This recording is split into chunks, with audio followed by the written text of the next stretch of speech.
Hi, everyone. Thank you for joining us for today's Impact Talk, Surviving Election Season, 5 Wrong Turns and How to Course Correct. I'm Emily Bice, the Alumni Development Specialist at Alpha Gamma Delta International Headquarters, and today's Impact Talk is presented by Daryl and Jen of Polaris. Today, we're going to discuss how to identify healthy and unhealthy political communication, acquire tangible skills to course correct difficult conversations, and gain confidence in assertive communication skills for any situation.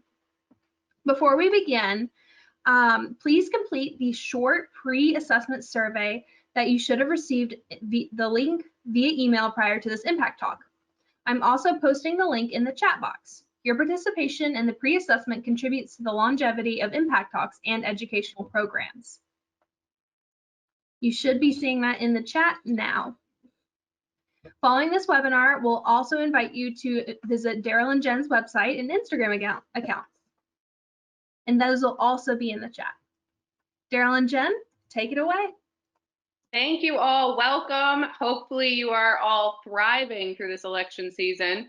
But for some of us, we are just trying to survive. So when we were speaking with headquarters, we decided that this was a really important topic because so many of us are impacted by the world around us, and not just with social media, but with our families, our own views. So we're going to be talking politics, but we're going to be talking about politics today. This is Jen and I and our information. It will be in the chat box, but we absolutely ask you, if you have any questions that come up at 2 a.m. like they do for us, feel free to send us a DM on Instagram or an email. We love answering all of your questions. We get a ton of them from all of you, so definitely keep them coming and we will help in any way possible. But here is our very patriotic picture. This is That's for when we run for office together. I think we should run as the Masked Singer this season has their first team, and I think you and I should run for office as a team, just as Polaris. I don't even think we should tell people our names. You know, a great idea. So here's the sign to put out on your lawn. Yeah, print it. What are we talking about? So today we were going to talk about quickly, why are we like this? Why does our brain tend to do this with politics? Why is it so polarizing? So we'll do some of the nerdy stuff because, you know, Jen and I love that. Then we're going to talk about the 5 things that we see most often in our offices and in our lives of conversations gone wrong. And then we'll give you these tips of talking politics, which realistically could be translated to lots of areas in your life if you're trying to get out of a difficult conversation or set boundaries. So that is our quick kind of lunchtime talk today. So we're going to do this fairly quickly, so stay tuned. And again, ask as many questions as you need. So first, why are we like this? And there was a really interesting article that came out, an academic article, a study on brain and behavior of what happens to our brains when we are talking politics and when we have political ideas that are different than our own. So they really the researchers tied to brain and behavior that politics are very much linked to our identity, just as much as how we perceive ourselves as individuals, as people within whatever our gender is or sexual orientation. When that feels threatened, our brain perceives this attack or it perceives this threat as an actual attack. So the brain goes into fight or flight mode, and we start to see these increases in activity in areas of emotional regulation or dysregulation, and we see a decline in the cognitive processes. So this is kind of a very simple, and we put the link here if you want to read more about it. But because it's so emotionally charged, the brain really gets super involved because it feels like a personal attack. And there's almost very little we can do about it. But our hope is that we can get people to at least hopefully respond rather than react. Because I think that's what we see a lot of times when people get into these bizarre Facebook battles online about, you know, random things. It feels like an attack. And Jen, I know you have tons to say on the brain.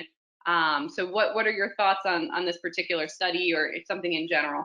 Well, I was just thinking about, like, you know, how you're talking about how it's tied to identity, and as human beings, we actually really love labels. It helps us categorize people and put them in boxes, and, you know, everyone talks about how they don't like to put things in boxes, and maybe from like a conscious standpoint you don't, but the brain likes to categorize things so it can see things as a threat or not.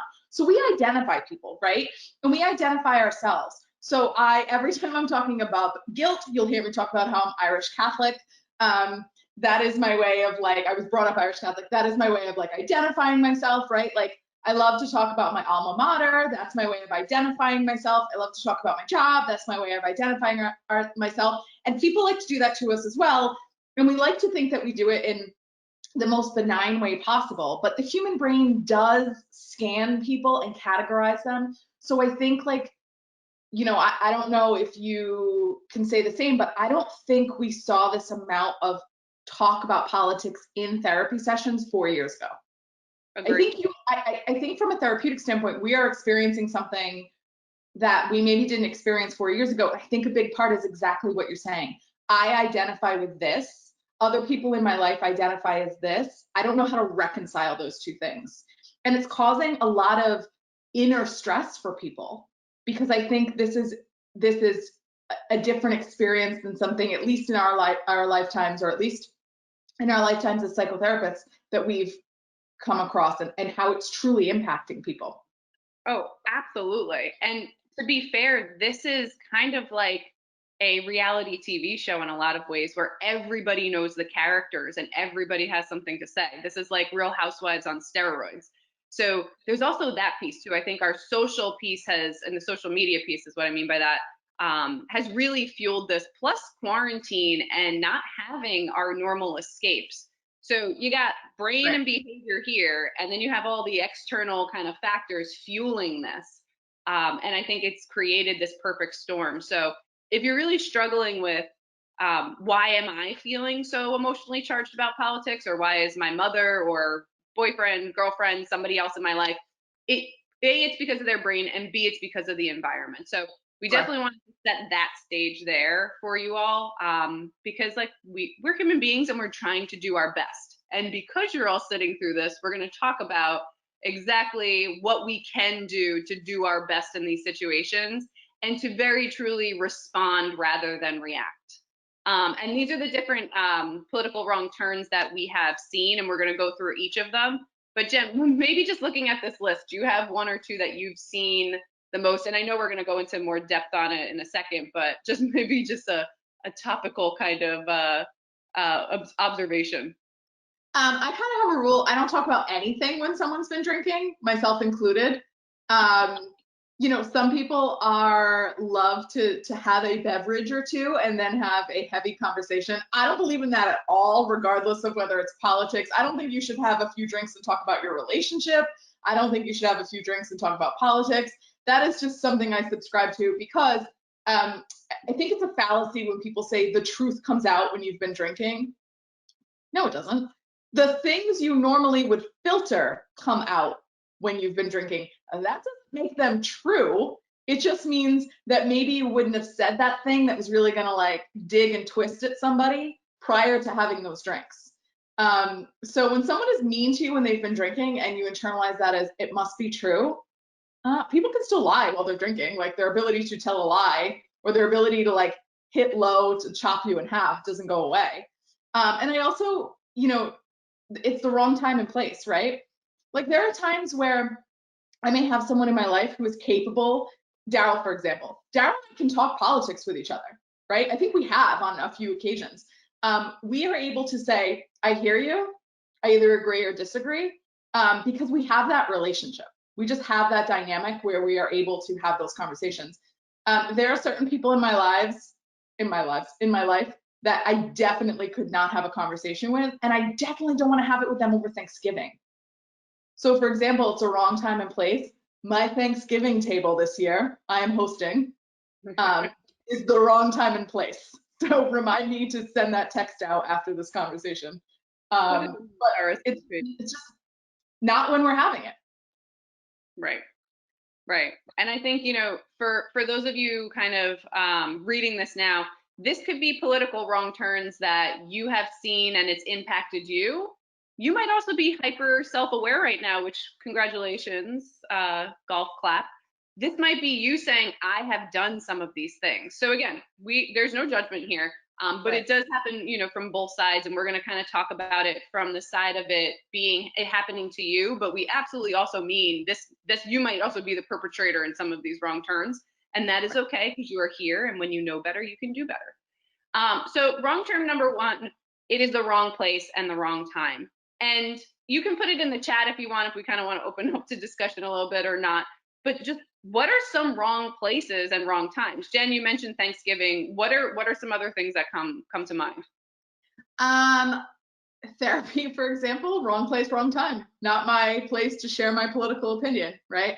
I also believe like approaching someone who very strongly believes differently and shouting my opinion at them, probably wrong place and wrong time. The situation has not opened itself to a peaceful conversation about differences and opinions. And here's the thing. I think we're in a political season in which people believe it's not about like opinions anymore. They believe it's about more than that. Sure. However, the mental stress we're seeing it due to people because they are constantly trying to engage in that conversation. Any time and place is not the right time and place.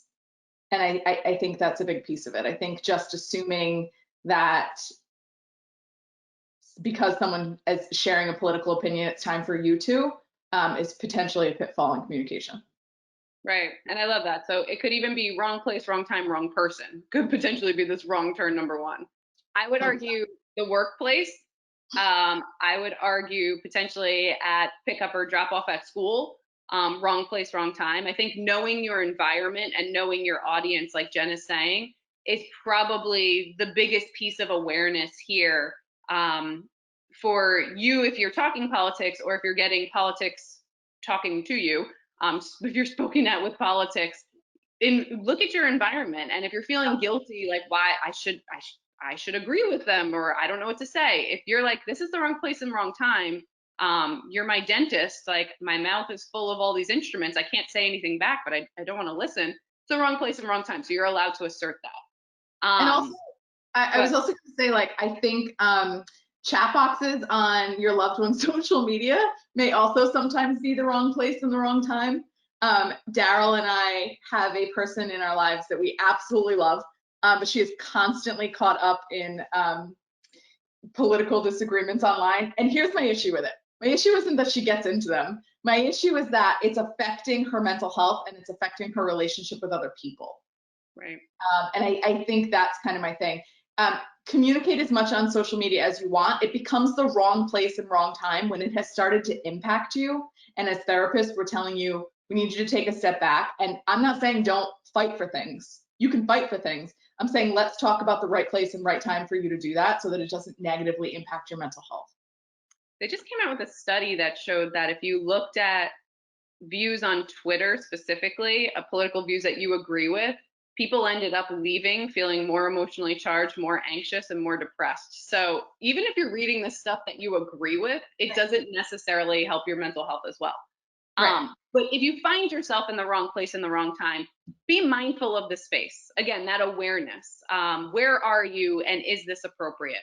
And you want to shift attention, and we'll talk about some ways to do that in this next slide by reminding other people of the inappropriate time and place.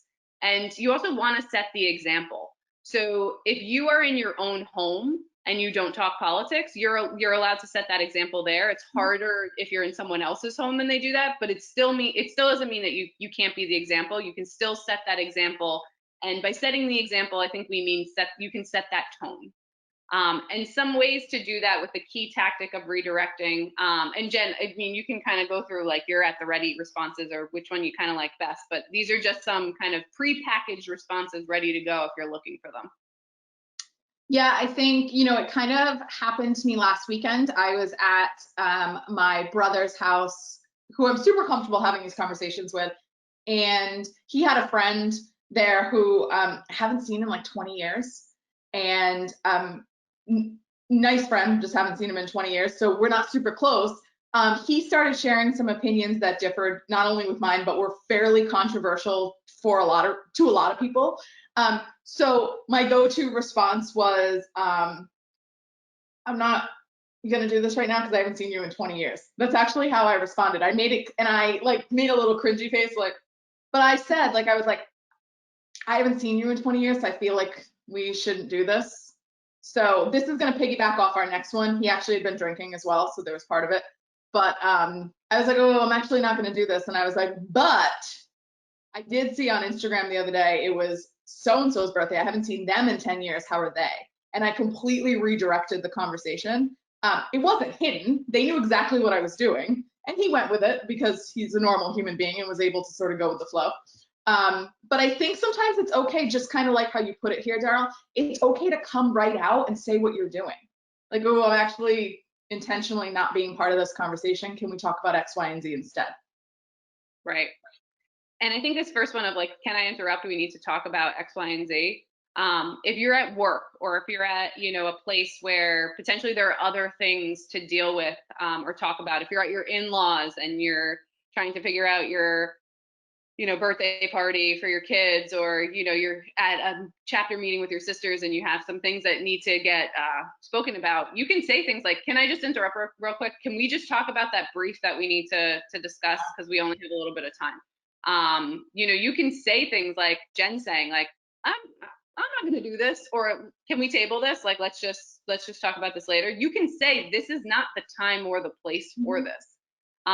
We have learned as therapists that sometimes giving people these prepackaged at the ready responses, it helps because you don't have to do the cognitive process of thinking about what to say. So that's kind of why we have these here. So if you find yourself in a situation like this, you have things ready to go.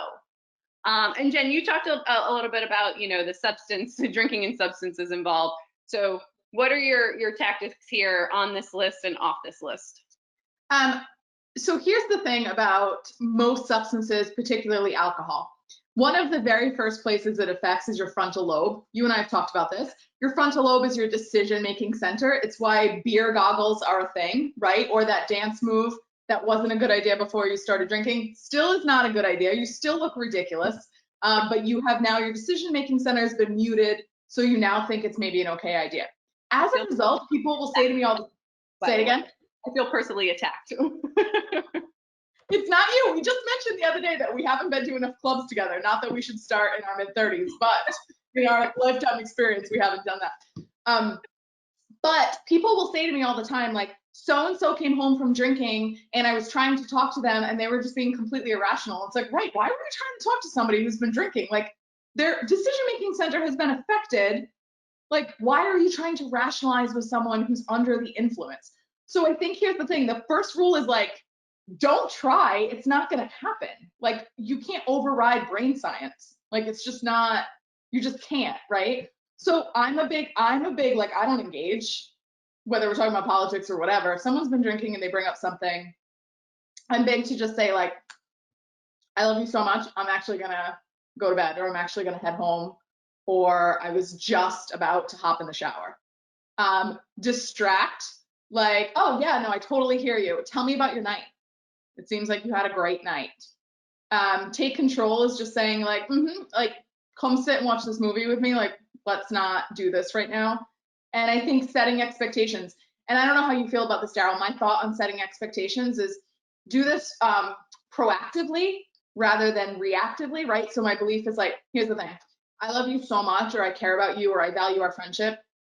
I just need to, while we're sober, I need to let you know that when we go out tonight and we're drinking, we can't talk politics. And it kind of sets this expectation ahead of time. It doesn't mean said drunk person may not be angry at you, but you're not responsible for said drunk person's responses to things. Right. And I would just add to that, that if you're hosting an event and you know you're going to have polarizing people at your event, allowing them to know that we have polarizing people here, we're not going to talk about it. This is a political free night.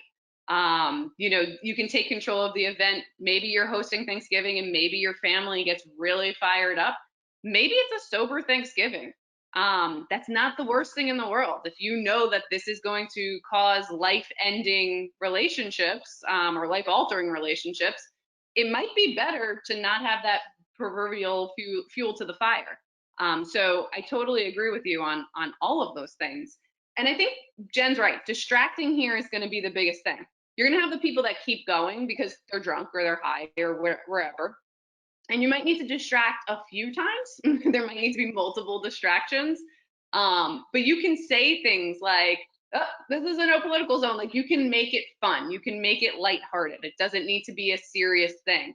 You can say things like, we are supposed to be having fun. Like, every time you bring up whoever, you're going to have to take a sip, or you're going to have to, do something else. Again, be safe when you're drinking, no underage drinking. This goes without saying. But again, like, we want you guys to have an out when people who are engaging in adult beverages show up or come and try to kind of bulldoze a otherwise very nice time, because we've seen it happen. We know it happens. It doesn't have to happen. If you are the one that likes to drink and talk politics, perhaps you cut yourself off. Perhaps this is a night where you know that it just ends up with you getting frustrated. And maybe this is a night to just be DD, or this is a night, you just want to be ready to exit or leave a party when you have to. So you might also want to monitor that end for you, because it could be a way to not feel trapped. Right, and always remember, like, toddlers and drunk people are the exact same thing. So if you have kids and your kids are being completely irrational, how would you, if they are, that like that website, like, reason my kid is crying right now, like, my child ate all the cookies and now is mad because there's no more cookies. How would you deal with that irrationality? You probably would ignore it, distract. You probably wouldn't try to explain like cookie manufacturing to your 2.5-year-old. So I also encourage you not to do the same with a drunk adult. I love that. And that sounds terrifying. Wrong term number 3, and I think this is where it gets really kind of deep, because things become personal. Because there are pointed, passive-aggressive, very pointed attacks made to make a point. So certain things like, you wouldn't get it because, you love so-and-so, or, I'm trying not to be polarizing with my examples, yeah. but like, it's very hard not to do, because I don't want to hurt anybody's feelings. But again, like, this becomes incredibly personal. I suppose I could use an example from my own life. We just had my fantastic mother-in-law, who's a lovely person, but sometimes doesn't think about what she says. Say things like, well, I feel bad if when you have kids, for them to grow up with your political views. And it was like, you're not making a point. We're not having a conversation. You've just insulted me and the children I am carrying. So I think like that's something that is passive aggressive and personal, and it's a complete wrong turn, because unfortunately now you've made it about me. It's not about the candidates. It's not even about the policies on the table. You've made this about me and how I am wrong. So what are your thoughts, Jen, on how to mitigate something like that? I have a brother-in-law who has very different views than I do politically.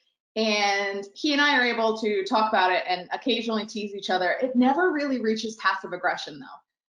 I think there's a level of mutual respect, like, hey, we're in this family together, like, we're gonna drop it at a certain place.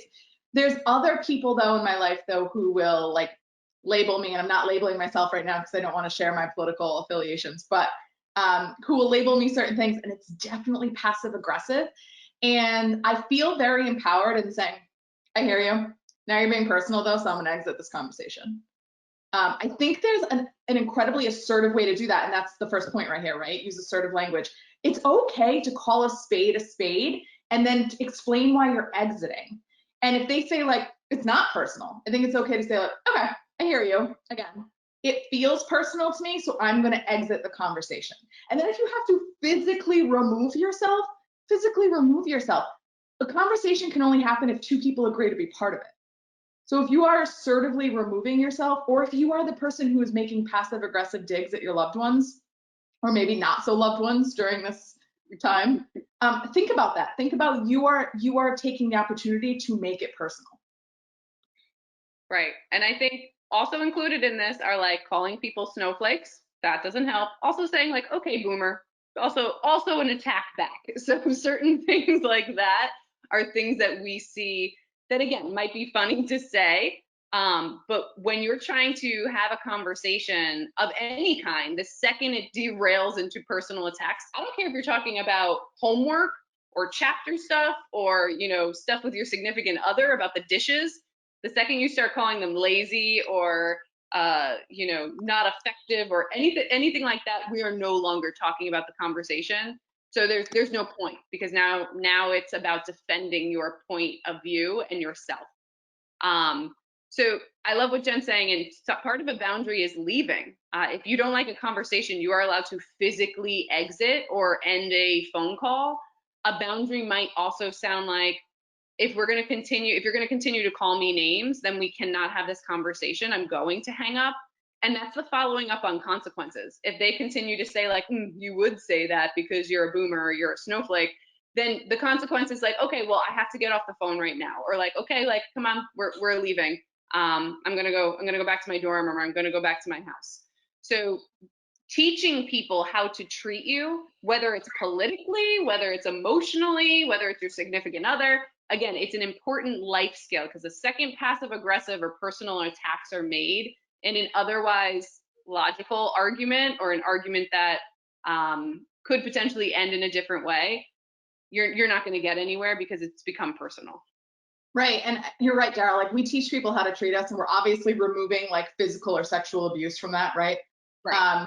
But if you don't fear an individual and they are battering you with names at the family dinner table on Sunday, and you are continuing to sit there and engage back, you are not enforcing your own boundary. So saying like, I'm getting up, or I'm leaving, or I'm going to sit in the living room, like, unless this behavior stops, you have to actually follow through. If you do not respect your own boundaries, someone else will not. I love it. I love it. And here are some of your at the ready responses. And this is where it gets very assertive. Things like, I'm absolutely willing to have this conversation, but not if you're going to call me names or make it personal. It shows the person, I hear what you said, and I'm not going to fight back with you. I'm letting you know I know what you said, and I'm letting you know that it's not okay. And there are other ways on here too, like, this conversation might not be for us to have together. It's clearly getting heated. Let's table it. Let's talk about something else. Or we're no longer discussing politics. Now we're questioning my character, my parenting, my who I am as a person, my religion. I'm not going to continue this if you're going to continue to bring that up. Putting people on notice is a very difficult thing to do. But Jen and I see it all the time. If you're doing self-esteem work, faking it till you make it is a real tactic. So while you might not feel completely confident saying this, the goal is not to be confident. The goal is to practice saying it, because it will come more naturally in any instance where you need to be assertive, including and especially politics. Anything on this slide, Jen? Yeah, no, I completely agree. I think it's okay to have certain people in your life where they know the standing rule is, you and I don't discuss politics. We just differ too much, and that's okay. I love you, and I want to maintain our relationship. Totally. This can go for religion. Sometimes this can go for ex-significant others. If like you start dating a person that your best friend doesn't like, sometimes like it's not worth talking about. You guys both know how you feel about it. It's not going to help your relationship. So again, that awareness is very key. And then we get into the escalation. And I don't know, I wish I was in front of you guys, because I would say, close your eyes, and by a show of hands, how many of you have had political arguments where it turned into yelling, naming, cursing, screaming? Some of this more escalated, potentially violent, I don't know, yams go flying across the table. People are raising their hands. Where this has happened. And I have to imagine, if I sat and talked with each of you, and if Jen and I really looked at it, it's scary, because it becomes potentially violent, and not violent people are going to start hitting each other. Maybe that's happened, but violent as in aggressive. Like, we started talking about one thing, and now we are literally yelling and screaming at each other, and we are about to have a response where I feel like I need to survive, which is fight or flight, right? So I think this is a tough one. And Jen, I don't know, have you ever seen like a physical or verbal altercation happen? I haven't. I mean, I've seen it, right? But like, I haven't been like part of one or been around for one. I don't really, I'll be honest with you, I don't run into too many circles where verbal or physical altercations happen all that much. Right. That's a boundary I've set in my life. I will exit any conversation if someone starts name calling, cursing, yelling. I don't care what it's about. I will exit said conversation whether I know you or not, because that is no longer a conversation. That is I'm going to yell at you until I feel like I've won. I try as much as possible not to waste my energy on that. Although if my husband were here, he'd probably tell you I yell at people in cars who can't hear me. So, but I think this is a good rule to have in your life in general. Like, and think about it. If you are the person who's thinking, well, sometimes I get so worked up, I do start calling people names and cursing. And I want you to take a step back and look at the quality and quantity of your relationships, because this could be a bigger issue for you, one that's not just centered around politics. Right. Someone just asked, what if the argument doesn't lead to yelling, but to crying? And Daryl, I'm not sure what your thought on. My initial thought is, one, I'd exit regardless, but I'd look at, like, did I actually hurt someone's feelings, or are they crying because that's a tactic they use in fights? Because we all know that person who cries anytime they're questioned about anything. So there's that. But I also think, like, crying kind of goes on this list of, like, okay, now that someone is crying, like, this conversation's not going anywhere. You know, whether we apologize or someone apologizes or not, but I do think crying is another behavior in which the conversation should potentially be terminated. Yeah, what's going to get resolved? I think on the flip side of that too, if you're the one crying, there are stress hormones in tears. That's why we cry. Literally, if there is liquid trying to come out of your body, you let it, because it has a function. But especially tears, stress is trying to come out of your body. So clearly the conversation has gotten so stressful that you're shutting down. So nothing is going to get resolved. Like, nothing good is going to come from that. And the thing that kind of comes to mind to highlight this is, my husband was about to do surgery on somebody, and he was having a full-on blowout fight with his somebody who was a support for him right before he was going to take him into the OR.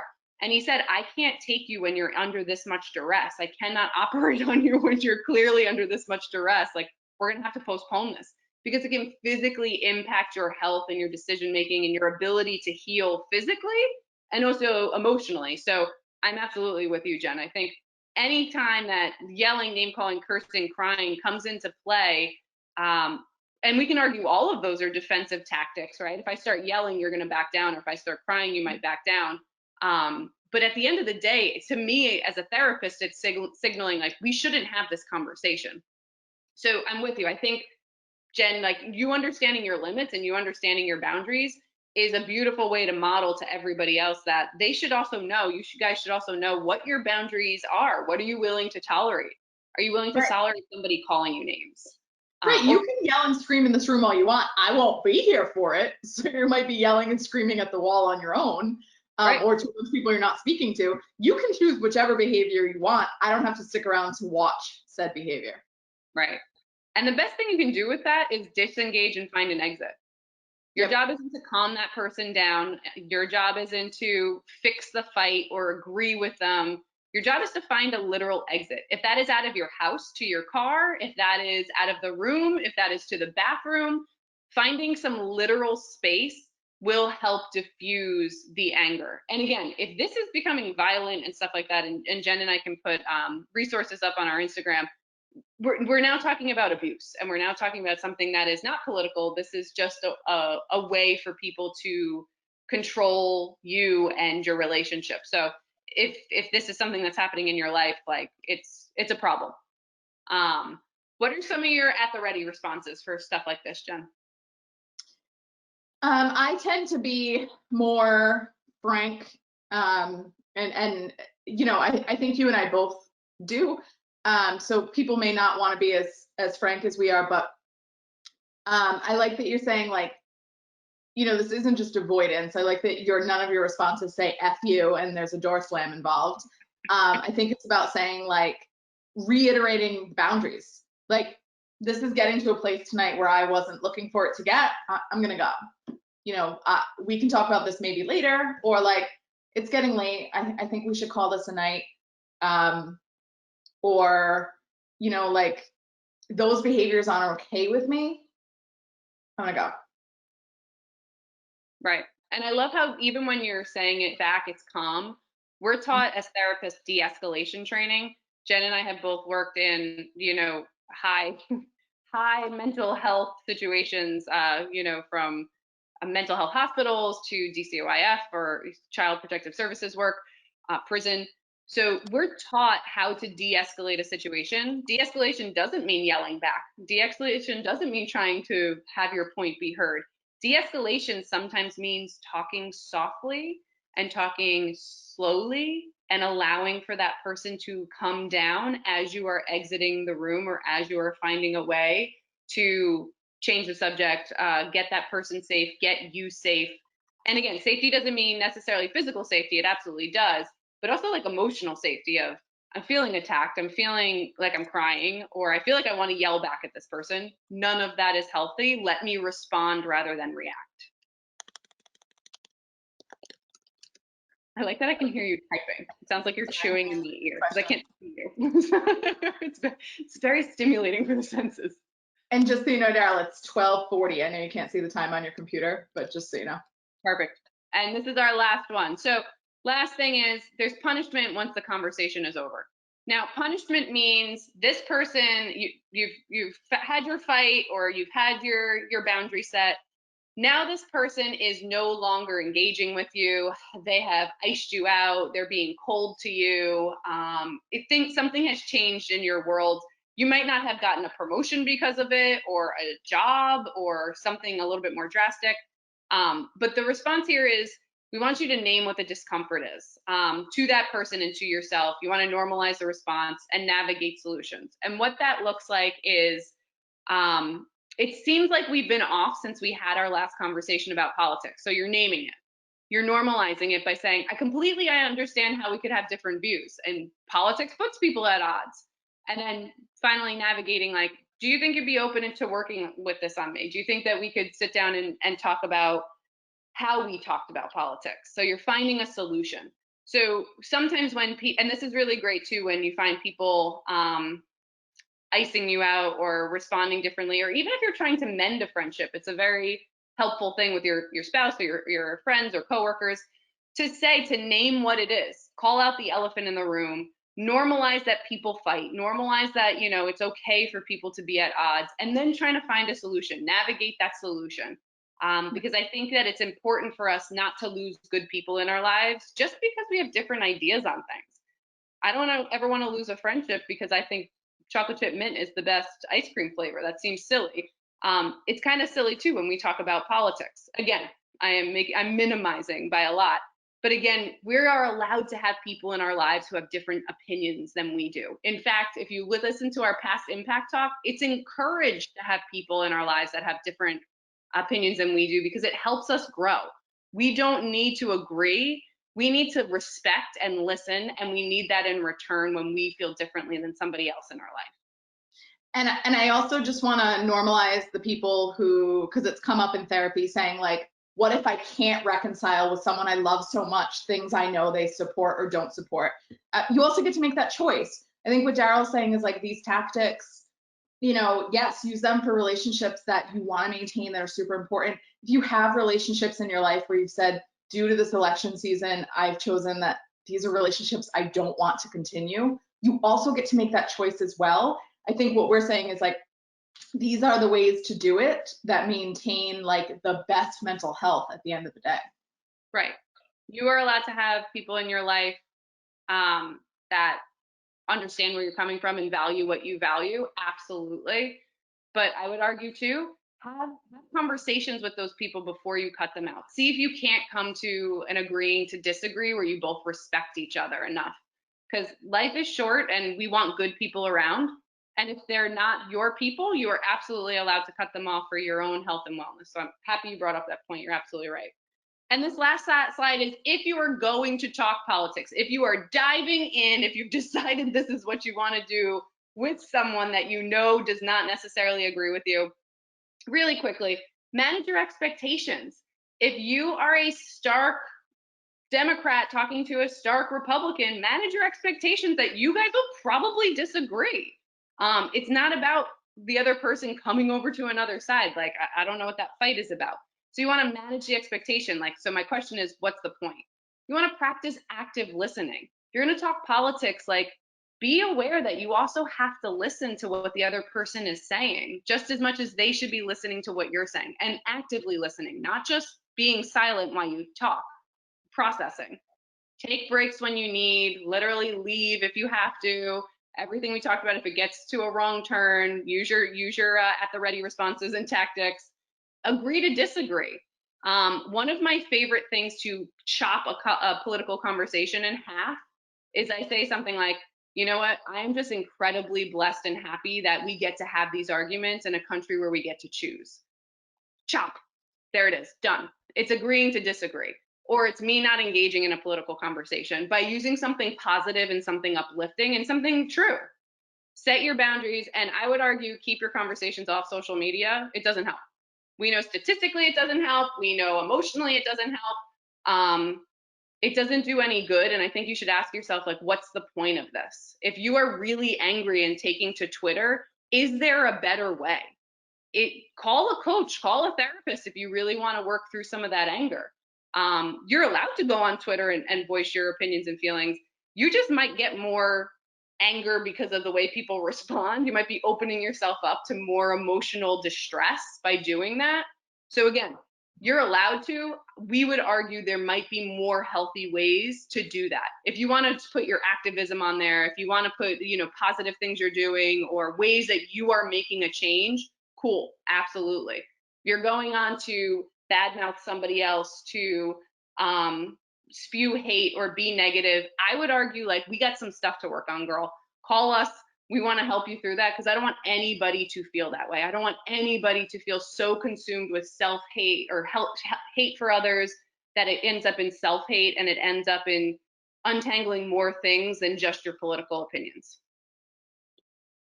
And I think when you mentioned, like, setting expectations and setting boundaries for those political conversations, I think it's okay to say, like, I'm going to be honest with you, this conversation probably isn't going to change my views, but I do want to hear what you think and what you have to say, because I care about you and I'm curious how you think and feel, and I care about how you feel. I think it's okay to set that expectation. Like, this conversation isn't necessarily about either one of us voting differently than how we already plan to vote. It just may be about, I love you and I want to be able to have conversations with you in which we understand each other. Whether we agree or not, it's about understanding what the other person is thinking. Right, exactly. Any other questions that come up? And again, here's our info. If you want to DM us or stuff comes up later, you don't want to put it in the public chat.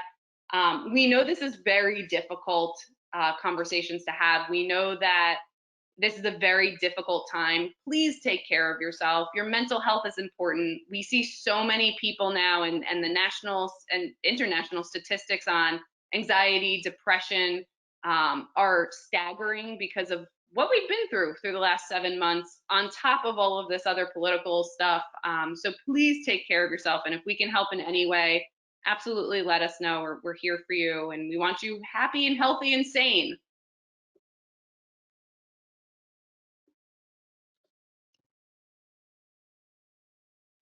Thank you so much, Daryl and Jen, for sharing your time. And thank you to everyone that has participated with us today. We are so excited to have you, and we appreciate you taking the time to share that with us. In the chat, you'll notice that we have another link.